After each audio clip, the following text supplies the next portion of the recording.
Hello everyone, welcome back to my channel Online Education. आज हम पढ़ने वाले हैं class 6 geography chapter 7 our country India.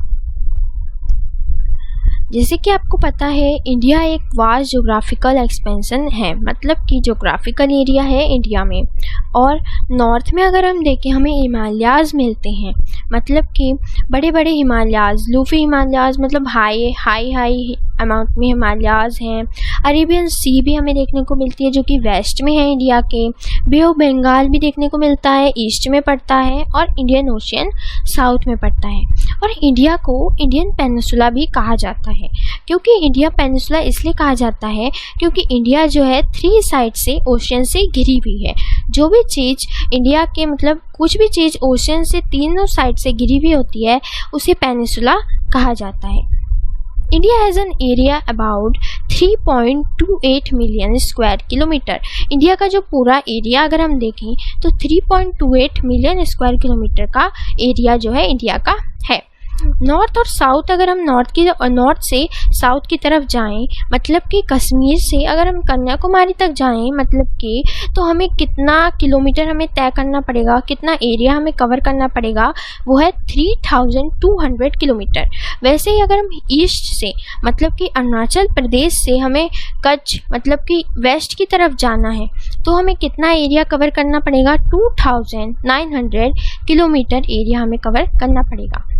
आगे हम देखते हैं कि लूफी माउंटेन्स, मतलब कि हाईएस्ट माउंटेन्स हमें देखने को इंडिया में मिलते हैं। इंडिया में ग्रेट इंडियन डेजर्ट भी है, और इंडिया में प्लेन्स भी हमें देखने को मिलते हैं, जो कि नॉर्दर्न साइड में ज़्यादा प्लेन्स हैं। और प्लेट्यू भी सरफेस हमें देखने को मिलती है, कोस्ट, आइलैंड्स, ये सब हमने जो भी लैंड फॉर्म्स में पढ़ा वो सब हमें इंडिया में भी देखने को मिलता है। जिससे हमने ग्लोब की तरफ से देखा था कि ग्लोब मतलब अलग अलग कंट्रीज़ में कहाँ कहाँ प्लेट्यू है, कहाँ कहाँ लैंड फॉर्म्स हैं। तो अब हम इंडिया में भी देखते हैं कि इंडिया में भी प्लेट्यूज, लैंड फॉर्म्स, प्लेन्स, ये सब पाए जाते हैं। ओके, अब हम बात करें, ग्रेट वैरायटी ऑफ क्लाइमेट्स देखने को मिलता है, वेजिटेशंस हमें देखने को मिलते हैं, वाइल्ड लाइफ्स देखने को मिलती है, और हमें लैंग्वेजेस और कल्चर्स भी इंडिया में देखने को मिलते हैं। मतलब कि अलग अलग स्टेट्स में बहुत अलग अलग चीज़ें हमें देखने को मिलती है। ओके, अब हम आगे चलें तो in this diversity we find, हम इस पूरी डाइवर्सिटी में हम पूरे इंडिया में क्या फाइंड करते हैं, एक यूनिटी मतलब एकता। अगर हम देखें कि हर एक स्टेट के अलग अलग लोग सब चीज़ मिलकर मनाते हैं, कोई भी फेस्टिवल हो, कोई भी त्यौहार हो, हम एक ही नेशन, एक ही मतलब पूरे सब स्टेट्स मिलकर क्या बनता है, एक नेशन बनता है, जिसे कहते हैं इंडिया। इंडिया में पॉपुलेशन देखा जाए तो लगभग 100 करोड़ के, मतलब 2001 के हिसाब से इतनी थी, मतलब 100 करोड़। और अगर तुम बुक में भी देखोगे, अपने बुक में, वो 2011 के हिसाब से 120 करोड़ ऐसे कुछ पॉपुलेशन है। अब अगर आपकी आज की बात करें, तभी हमारी काफ़ी पॉपुलेशन बढ़ चुकी है, और इंडिया जो है 2nd नंबर पे आता है पॉपुलेशन के हिसाब से। 1st नंबर पे चाइना है। ओके, ये तो हुई हमारी पूरी पॉपुलेशन इंडिया की इंट्रोडक्शन। अब हम बात करते हैं लोकेशन के बारे में। लोकेशन कहाँ है, इंडिया का कैसा है, इसके लिए हम थोड़ा बैक चलते हैं। जैसे कि आप जानते हो, इंडिया क्या पूरा एक ग्लोब है। ये पूरा क्या है, ग्लोब है। यहाँ पे हम देखें, अगर हमें इंडिया ढूंढना है तो हम कैसे ढूंढेंगे, इस पूरे ग्लोब में अगर हम इंडिया देखें तो हमें क्या बनाना पड़ेगा, पहले एक इक्वेटर लाइन बनानी पड़ेगी। ओके, इस इक्वेटर लाइन से अगर हम देखें तो ये क्या है, नॉर्थ साइड पड़ता है, और इस तरफ क्या पड़ जाता है, हमारा साउथ साइड। ओके, और अगर हमें इंडिया देखना है तो इंडिया किस तरफ है, आप सबको पता है, इंडिया का जो एरिया है वो इस तरफ, कहीं इस तरफ इंडिया है, मतलब कि नॉर्थ साइड हमारा इंडिया पड़ता है। अब हमें ये देखना है कि नॉर्थ साइड किधर पड़ता है, कैसे हम जानें कि इंडिया किधर को है एग्जैक्टली। तो हमें पहली बात ये पता चली, इंडिया कहाँ पे है, नॉर्थ में है। ओके, अब हम आगे क्या पता करते हैं, इंडिया के बीचों बीच एक Tropic of Cancer line cut करती है इंडिया को, ट्रॉपिक ऑफ कैंसर। ओके, हमें ये पता चला। उसके बाद हम क्या देखते हैं, जब हम इस लाइन और इस लाइन को, मतलब कि ये ऊपर वाली लाइन और इस लाइन को अगर हम नापें तो हमें डिग्री के हिसाब से पता चलेगा। और अगर हम इस साइड को दो हिस्सों में डिवाइड करें, मतलब कि एक डिवाइड कर दें हम वेस्ट की तरफ और एक डिवाइड कर दें हम ईस्ट की तरफ। ओके, जब हम ऐसे इंडिया को डिवाइड करते हैं तो हमें क्या पता चलता है कि इंडिया किस साइड है, वेस्ट की साइड है या ईस्ट की साइड है। तो हमें ये पता चला कि हमारा इंडिया जो है वो ईस्ट की साइड है। तो हमें क्या पता चला, इंडिया जो है नॉर्थ ईस्ट साइड पड़ता है। इंडिया की डायरेक्शन कहाँ पे पड़ती है, नॉर्थ ईस्ट साइड पे। बाकी अगर हम और भी चीज़ें पता चले तो हमें यहाँ ये लाइन और ये लाइन देखें तो ये नॉर्थ में ही पड़ी है, ये दोनों लाइन नॉर्थ में है। जैसे कि ये इंडिया है, जैसे कि हमने ये इंडिया बनाया, यहाँ पे तो हमने ट्रॉपिक ऑफ कैंसर की लाइन बना दी। ट्रॉपिक ऑफ कैंसर की जब हम ये लाइन बनाई तो ऊपर ये चीज़ जो है नॉर्थ की है और ये चीज़ भी हमें नॉर्थ की मिलती है। तो इसकी अगर हम डिग्री देखें तो नॉर्थ साइड में ये वाली डिग्री हमें कितनी पड़ जाती है, 37 डिग्री 6 नॉर्थ। और अगर ये वाले नॉर्थ हम देखें नीचे वाला तो इसकी डिग्री कितनी पड़ जाती है, 8 डिग्री 4 नॉर्थ। ओके, ये हमें मिलता है पूरा नक्शा।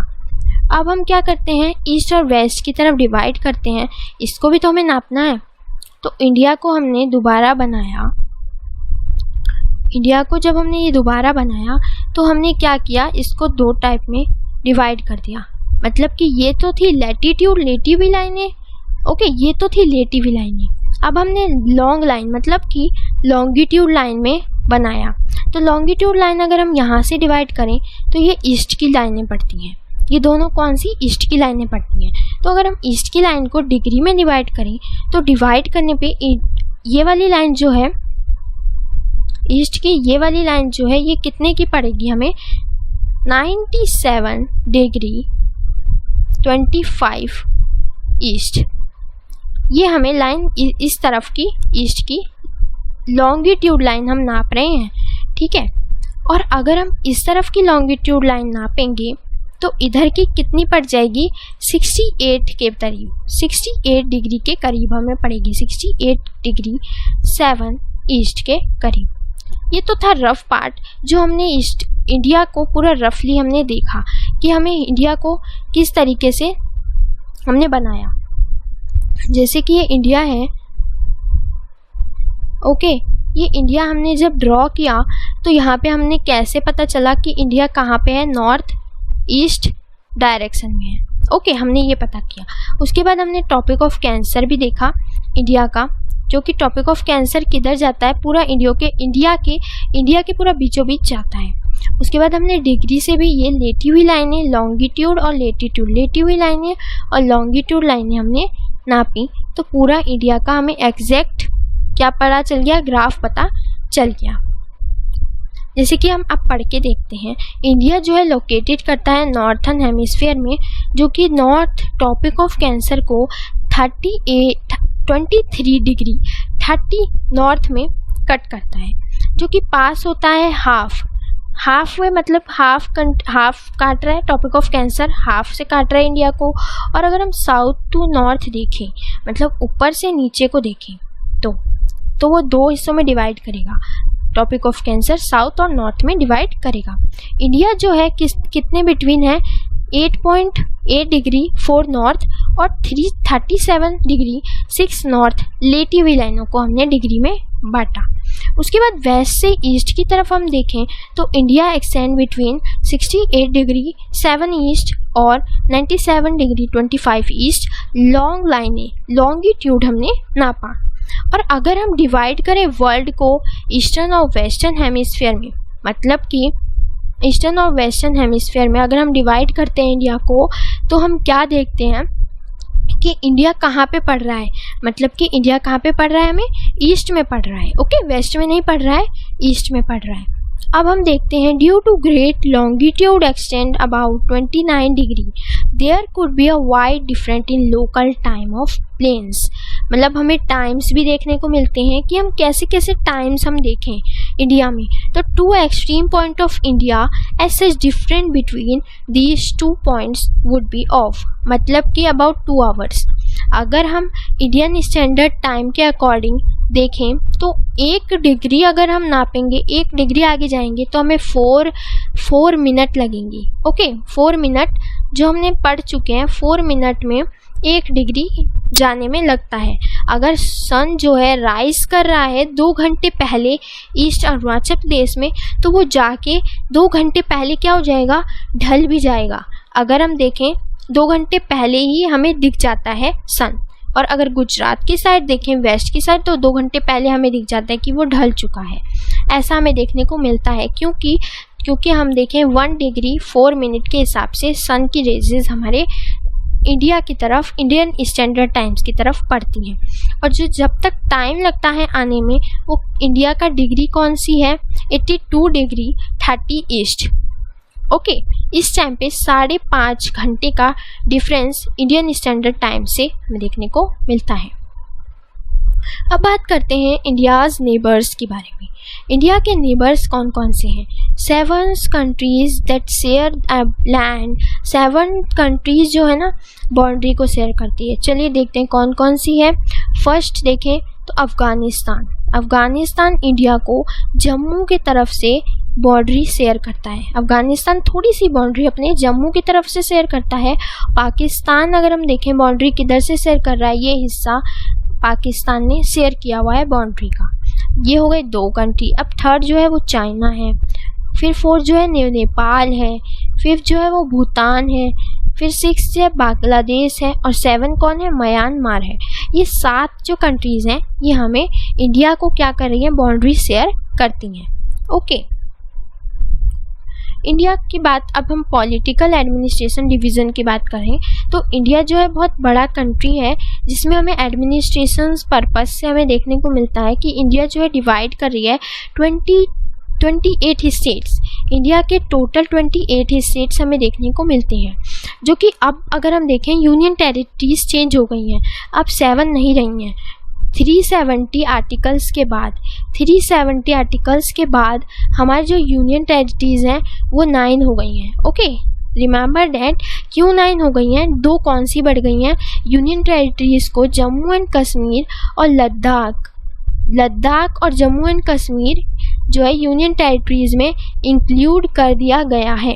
ओके, किसको? जम्मू एंड कश्मीर और लद्दाख को यूनियन टेरिटरीज में इंक्लूड कर दिया गया है 370 के आर्टिकल 370 के बाद। और दिल्ली जो है वो नेशनल कैपिटल है इंडिया की। और the state have been found mainly basic of languages.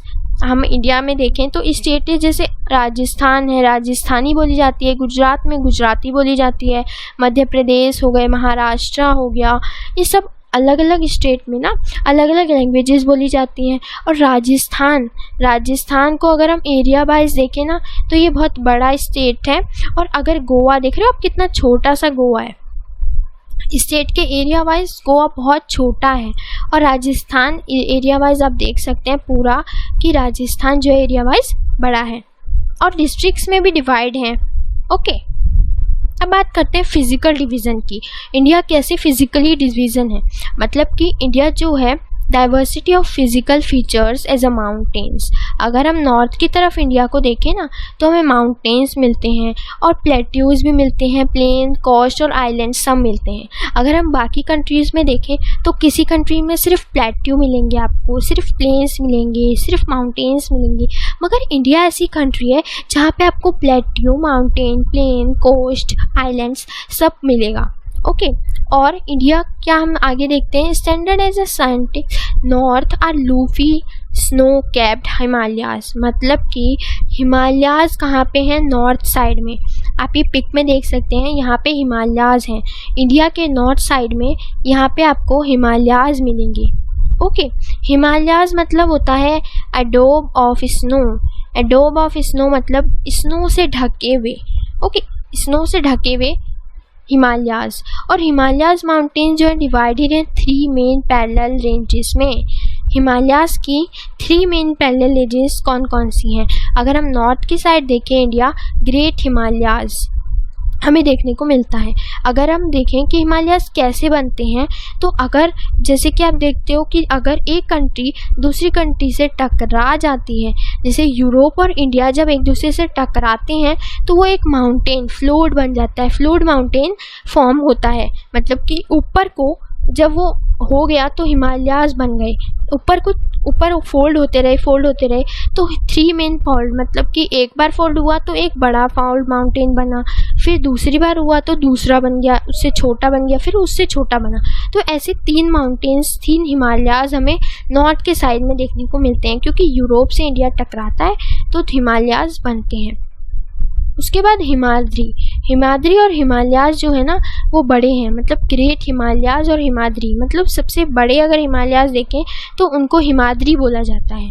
उससे नीचे अगर हम देखते हैं तो हाईएस्ट पीक पे लोकेटेड है रेंजेस पे हिमालयाज़ और हिमाद्री। उसके बाद मिडिल हिमालयाज़, मतलब उससे छोटे, पहले बने बड़े हिमालयाज़ थोड़े बड़े, फिर उससे छोटे हमें हिमालयाज़ मिलते हैं, ऐसे छोटे छोटे होते जाते हैं जब हाइट छोटी छोटी होती जाती है। उसके बाद सेकंड जो मिडिल में आता है उसे हिमालय बोला जाता है और हिमाचल बोला जाता है, जो कि लाई कहाँ पे करता है, साउथ ऑफ हिमाद्री पे। साउथ में क्या है, हिमाद्री है, उसके ऊपर क्या है, हिमालयाज़ आते हैं। ओके, जहाँ पे जो है हिल स्टेशंस भी देखने को मिलते हैं, वहाँ पे हिल स्टेशन मतलब बहुत हिल स्टेशन, बहुत ऊंचे ऊंचे हिमालयाज़ हमें देखने को मिलते हैं। और बाकी हमें बहुत सारी स्टेट्स में ना बहुत तरह तरह के हिल्स हमें देखने को मिलते हैं।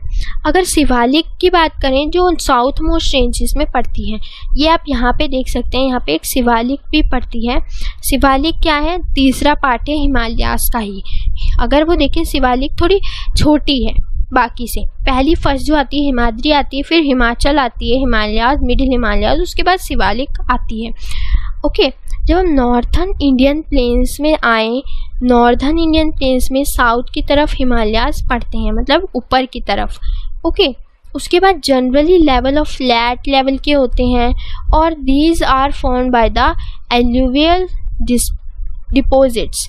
ये क्या होते हैं, एलुवियल डिपॉजिट्स मतलब होते हैं ये एक सॉइल होती है, क्ले होती है, मिट्टी होती है जो कि बह कर आई होती है, और वो कहाँ पे इकट्ठी, मतलब साइड में इकट्ठी होती है, जैसे गंगा, ब्रह्मपुत्र और ट्रिब्यूटरीज से साइड में जो है जमी रहती है। मिट्टी हो गई, सॉइल हो गई, ये सब चीज़ें जो कि क्या करती हैं, प्लेन साइड में जो कल्टीवेशन के लिए, फर्टाइल के लिए, खेती के लिए बहुत मदद करती है, जिस वजह से वहाँ पे लोग है ना बहुत पॉपुलेशन है, क्योंकि वहाँ पे प्लेन एरियाज़ में लोग वहाँ पे अपनी कल्टीवेशन करते हैं, क्योंकि एलुवियल डिपॉजिट जो है वो मिट्टी जो है बह के आती है और वो कल्टीवेशन के लिए हेल्प करती है। अगर हम वेस्टर्न पार्ट में आए तो हमें क्या मिलता है, ग्रेट इंडियन डेजर्ट। यहाँ पे अगर हम देखें, यहाँ पे आप देख सकते हैं इस साइड वेस्ट के साइड जो है ये ग्रेट इंडियन डेजर्ट है। डेजर्ट मतलब होता है जैसे सूखा हुआ है ना, सूखा हुआ जैसे राजस्थान है, राजस्थान कैसा इलाका है, वो एक रेगिस्तान इलाका है, वैसे ही उस रेगिस्तान इलाके को राजस्थान में जो है डेजर्ट है वो पड़ता है।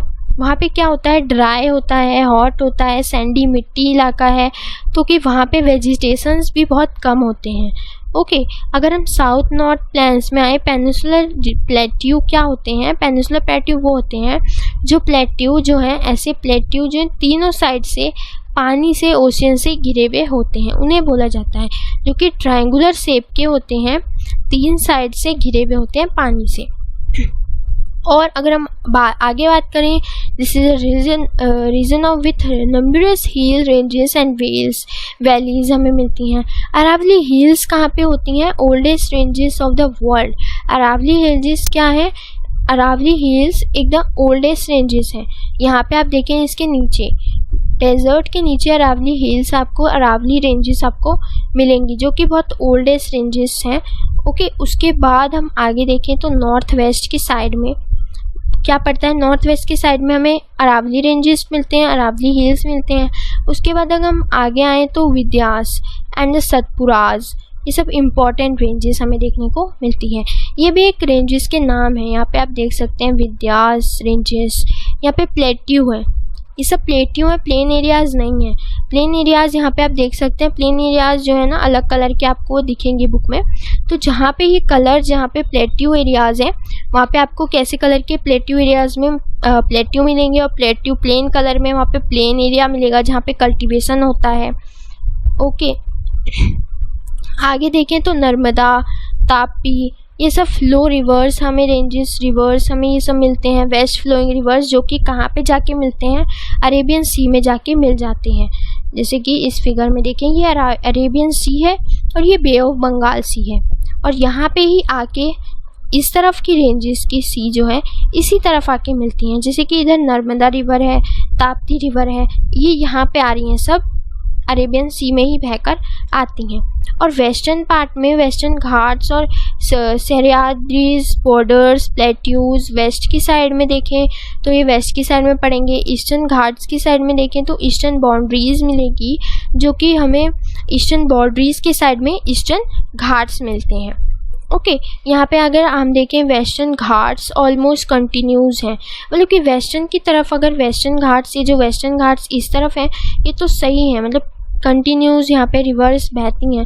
अगर हम बे ऑफ बंगाल की साइड में देखें ना, इस तरफ ईस्ट की साइड में थोड़ा खुदरा टाइप एरिया है, यहाँ पे थोड़ा सही एरिया, मतलब सिंपल कंटिन्यूज नहीं है, थोड़ा टेढ़ा मेढ़ा रास्ता, अगर हम कहें ब्रोकन टूटा हुआ रास्ता यहाँ पे मिलता है। आगे हम प्लेट्यू की बात करें तो प्लेट्यू किस लिए हेल्प होते हैं, प्लेट्यू अगर देखें मिनरल्स हमें मिलते हैं, कोल, आयरन, ये सब प्लेट्यू जो है हमें प्रोवाइड करते हैं। जहाँ पे प्लेट्यू होती है वहाँ पे हमें माइनिंग देखने को मिलती है, कोल की, आयरन की, ये सब हमें मिलता है। अगर हम वेस्ट में वेस्टर्न घाट्स में आएँ और ईस्ट में ईस्टर्न घाट्स में आएँ तो यहाँ पे कोस्टल प्लेन्स भी हमें देखने को मिलता है।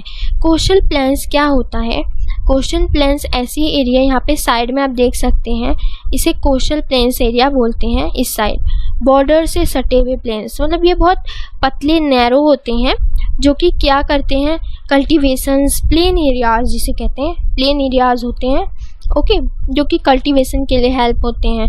और नंबर ऑफ फ्लोइंग रिवर्स यहाँ से बहती हैं। वेस्ट से तो हमने देख लिया कौन से क्या प्लेट्यूज हैं, और अगर ईस्ट से देखें, ईस्ट से कौन सी रिवर है, महानदी, गोदावरी, कृष्णा, कावेरी, ये सब 4 रिवर्स हैं जो कि बे ऑफ बंगाल में जाके मिलती हैं। और ये जो रिवर है फर्टाइल डेल्टाज, मतलब कि mouth, delta eight their mouth, जहाँ पे ये चारों रिवर मिल जाती है ना, महानदी, गोदावरी, कृष्णा, कावेरी, उनको क्या कहा जाता है, माउथ कहा जाता है, delta of eight their mouth, मतलब वहाँ से निकल के चारों रिवर्स एक जगह मिलती हैं, कहाँ पे, बे ऑफ बंगाल में। ओके, इस साइड यहाँ से निकली, यहाँ से ऐसे गोदावरी, कृष्णा, कावेरी, ये चारों निकल के आई, इन सबको जहाँ पे ये चारों लाई करती हैं वहाँ पे माउथ बोल दिया जाता है, और यहाँ पे बे ऑफ बंगाल में जाके ये चारों मिल जाती हैं। ओके, अगर आगे बात करें, 2 groups of islands also form part of India, जैसे कि लक्षद्वीप आइलैंड्स हमें देखने को मिलता है जो कि अरेबियन सी में पड़ता है, और कोरल आइलैंड जो हमें मिलता है वो केरला की साइड में, मतलब कि अंडमान निकोबार आइलैंड्स भी मिलता है।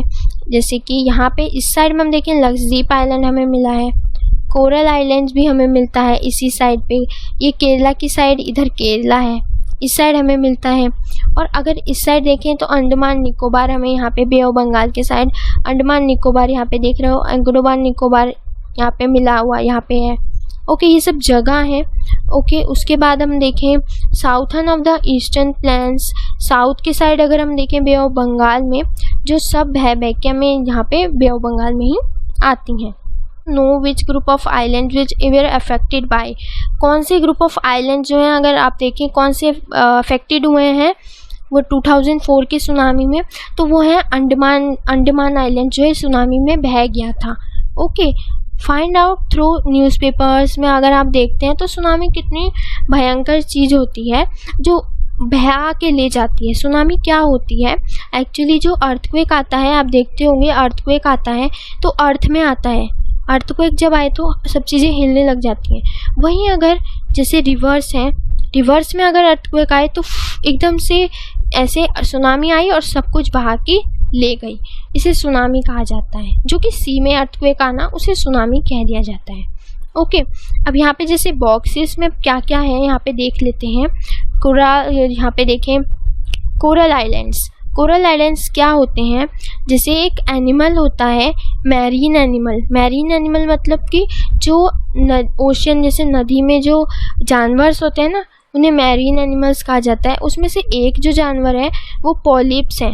पॉलिप्स जब मर जाता है तो उसकी जो हड्डियाँ होती हैं ना, जो हड्डियाँ जब जमा हो जाती हैं, हड्डियाँ छूट जाती हैं और वो एक जगह बह के आकर एक जगह इकट्ठी होती जाती हैं और एक टाइम बाद ऐसा आता है जो वो एक कोरल आइलैंड बना देती हैं। जैसे आप पिक्चर में देख रहे हो, ये सब उनकी स्केलेटन जमा है, जो जिस वजह से कोरल आइलैंड बन गया है, एक जगह बन जाती है, उसे कोरल आइलैंड कह दिया जाता है। एक जानवर की हड्डियों से ये बनता है।